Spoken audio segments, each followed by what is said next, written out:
We become what we think about. Focus on what you want rather than focusing on what you don't want. Or who do you want to be?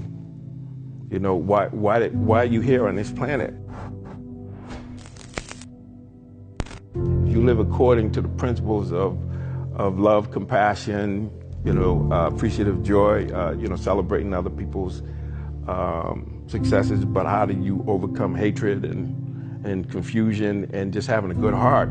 Then I think that's what happened to me. Then I start to get clear about what I like to do and how I could be of service. How can I help other people?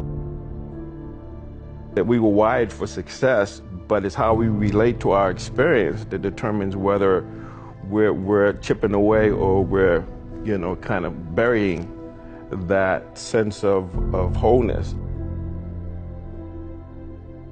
that we're born with. It's just that we forget it. We don't look inside, we're looking outside. And so unless we're still and we think about it and we understand that I was born with this masterpiece, no one can give it to me or take it away. It's an inside job. And so if I look at what's right, it makes a lot of sense. So it's whether you're coming from a place of scarcity, or I would say survival mode, or coming from growth mode, which has to do with yes, I can, yes to life, and I have the capacity and the responsibility to make it different or to make it better. Having that faith, that vulnerability to just see things that are hard to see. You gotta get comfortable being uncomfortable. So can you handle the truth? It's a question, and if you can't, then if you see that, then you can say, well, if I'm gonna change, I'm gonna have to figure out how to deal with that discomfort until the point that I can see what I need to see, then I can change it. So it's the persistence of continuing to do something until you can do it is most of the work, is just continuing to make mistakes, learn from mistakes, but the mistakes are viewed as feedback, not as I'm a failure. It's just an event, not who we are. So that error correction is really important. And when you can see it, when you attribute it to something you can learn or change, now you got faith and confidence to do it, versus if you're seeing it like, oh, I'm just not strong enough, I'm not tall enough and all of that. That's what I call the negative community telling you can't do anything, rather than saying, well, let me see what I can do. So it's like a child learning how to walk, right? Same thing. Your life can change. Your life can be more than just a place. It can be your future, your success. This change takes courage. It takes courage to stand up and break down the aspects of your life that you know is holding you back. Let your progress be idolized. Let it speak for itself.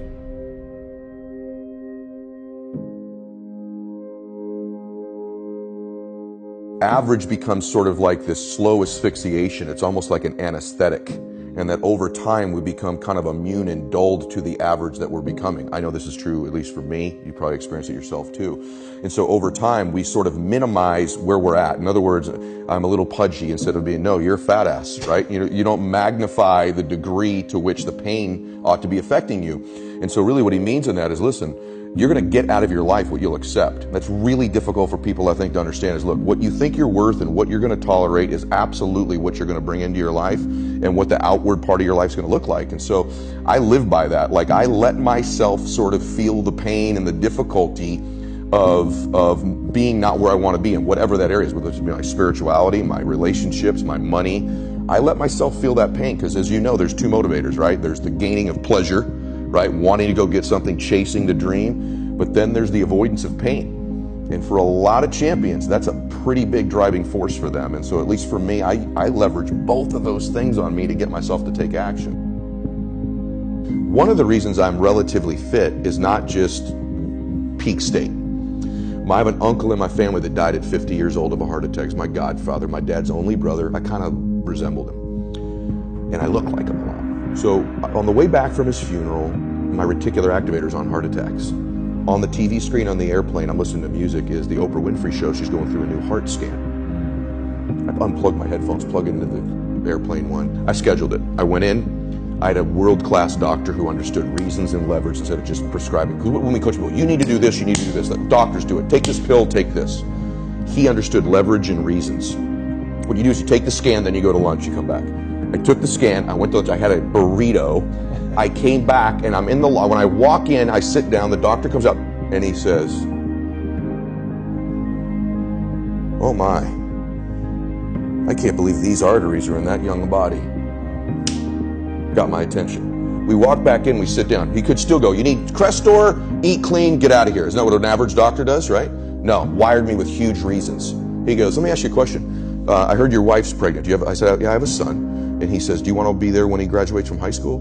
To be there for that day?" I said, "Yes, sir, yeah." He goes, "Your wife's pregnant. What do you have?" And I said, "A daughter." This is where you get a dad. He goes, she was 6 months pregnant. He goes, "Do you, would you like to walk her down the aisle on her wedding day, or are you okay that it's some other man?"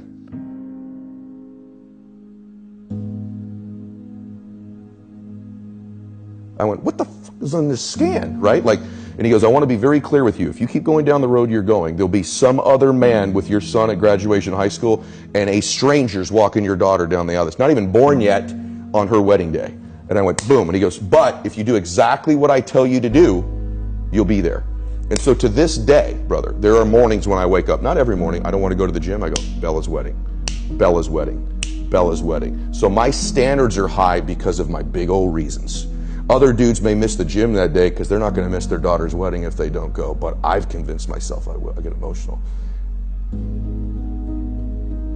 I've convinced myself I'll miss my daughter's wedding. So I will get my ass out of bed at 4 o'clock in the morning and I will get to that gym because my reasons are bigger, so my standards are higher.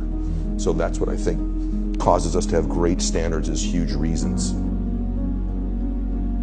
When you're inspired by something or someone in your life, you feel the magic. Now's the time to be the magic. What are you going to do? Are you going to let the masters inspire you to feel it? Or are you going to strive to be a master? It's your choice. The magic is waiting, not only for you just to feel it, but to be it. Nobody can take this away. In life, we can't escape anything that goes on with life. You know, we all are not immune to problems, or drama, or trauma, or tragedy. You know, we all are here as human beings. So, you know, when you're going through some sort of difficulties, you know, first find out whatever that difficulty may be. You know, we do within your power in terms of how to start slowly, you know, get yourself out of that situation. And you believe, you be optimistic about it. You know, being negative about a situation, stand in that place, it never helps. You know, it's nothing wrong with understanding that place, feeling bad about it, looking at it for what it is, but don't stay there. You got to get back on that other side and start looking at the resolve, the resolution of it, or how can I get back to feeling good and feeling prosperous again, to where I'm not dealing with this obstacle.